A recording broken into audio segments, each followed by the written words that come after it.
एक दिन अचानक मेरी पत्नी मुझसे बोली, सुनो, अगर मैं तुम्हें किसी और के साथ डिनर और फिल्म के लिए बाहर जाने को कहूँ तो तुम क्या कहोगे? मैंने कहा, मैं समझूंगा कि अब तुम मुझसे प्यार नहीं करती। उसने कहा, मैं तुमसे प्यार करती हूँ, लेकिन मुझे पता है कि वह औरत भी आपसे बहुत प्यार करती है और आपके साथ कुछ समय बिताना उनके लिए सपने जैसा होगा। वह अन्य औरत कोई और नहीं, मेरी माँ थी, जो मुझसे अलग अकेली रहती थी। अपनी व्यस्तता के कारण मैं उनसे मिलने कभी कभी ही जा पाता था। मैंने माँ को फोन कर उन्हें अपने साथ रात के खाने और एक फिल्म के लिए बाहर चलने के लिए कहा। तुम ठीक तो हो ना?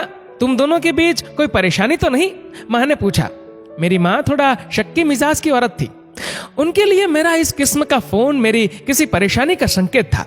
नहीं नहीं, कोई परेशानी नहीं माँ, बस मैंने सोचा था कि आपके साथ बाहर जाना एक सुखद एहसास होगा।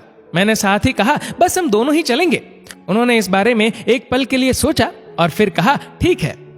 शुक्रवार की शाम को जब मैं उनके घर पहुंचा तो मैंने देखा वह भी दरवाजे पर इंतजार कर रही थी। वो एक सुंदर पोशाक पहने हुई थी और उनका चेहरा एक अलग से खुशी से चमक रहा था। कार में माँ ने कहा, मैंने अपनी सहेलियों को बताया कि मैं अपने बेटे के साथ बाहर खाना खाने के लिए जा रही हूँ। वे काफी प्रभावित थी।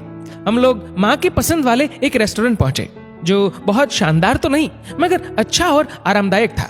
हम बैठ गए और मैं मेनू देखने लगा। मेनू पढ़ते हुए मैंने आंख उठाकर देखा तो पाया कि माँ मुझे ही देख रही थी और एक उदास सी मुस्कान उनके होठों पर थी। जब तुम छोटे थे तो ये मेनू मैं तुम्हारे लिए पढ़ती थी, उन्होंने कहा। माँ, इस समय मैं इसे आपके लिए पढ़ना चाहता हूँ, मैंने जवाब दिया।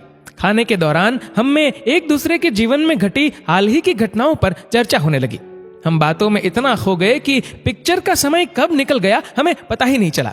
बाद में वापस घर लौटते समय माँ ने कहा कि अगर अगली बार मैं उन्हें बिल का पेमेंट करने दूं तो वो मेरे साथ दोबारा डिनर के लिए आना चाहेंगी।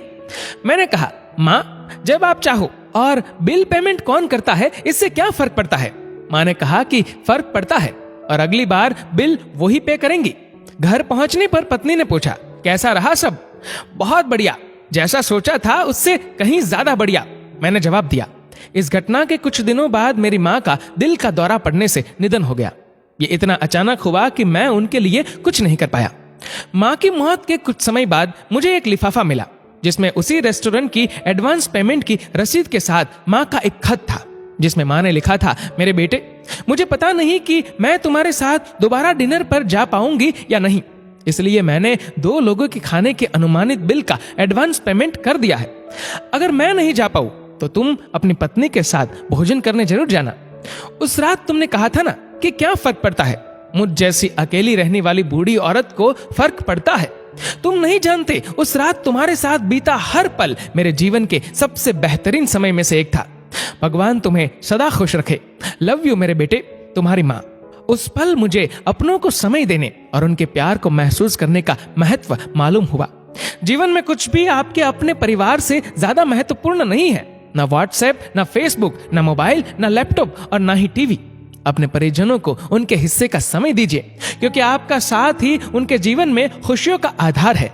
इस मैसेज को उन सब लोगों के साथ शेयर कीजिए जिनके बूढ़े माता पिता हो, जिनके छोटे बच्चे हो और जिनको प्यार करने वाला और उनका इंतजार करने वाला कोई हो, क्योंकि धन तो आता जाता रहता है मगर अपने चले जाए तो लौट के नहीं आते। दोस्तों, इस वीडियो को लेकर आपकी क्या राय है नीचे कमेंट करके जरूर बताएगा। और अगर आपको वीडियो अच्छा लगा हो तो इस वीडियो को लाइक करेगा, शेयर करेगा ज्यादा से ज्यादा लोगों तक, और ऐसी ही और भी इंस्पिरेशनल वीडियोस के लिए सब्सक्राइब करें हमारे यूट्यूब चैनल को और फेसबुक पर फॉलो करें हमारे पेज को। धन्यवाद।